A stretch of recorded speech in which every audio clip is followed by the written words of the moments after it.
د سقراط لنډ او په زړه پورې نصیحتونه.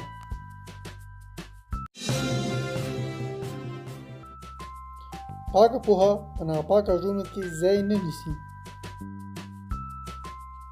که غواړئ نړۍ وپېژنئ نو خپل ځان وپېژنه.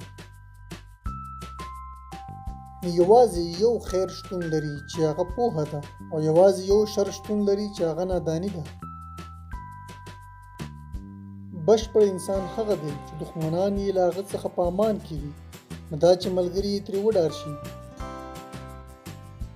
نیکمرغه انسان هغه دی چې هر ناوړه کار ترې ترسره شي نو نوې تجربه ترې زده کوي. په فساد کې چې کوم خوند دی ورته مه خوشحالېږئ، او په دې یوازې فکر وکړئ چې خوند نه پاتې کېږي، او هغه ته چې پاتې کېږي یوازې فساد دی. یوه ټولنه هغه وخت د نیکمرغۍ او سعادت په لور درومي چې مطالعه یې ورځنی عادت او کار وي. له خپل مور او پلار سره هغسې چلند وکړه چې څرنګه یې له خپلو اولادونو څخه هیله لري. اراده لرونکي کسان غوسې او دښمنۍ ته لار نه ورکوي. د هر کار د پایلې په اړه فکر کول نیکمرغي ده.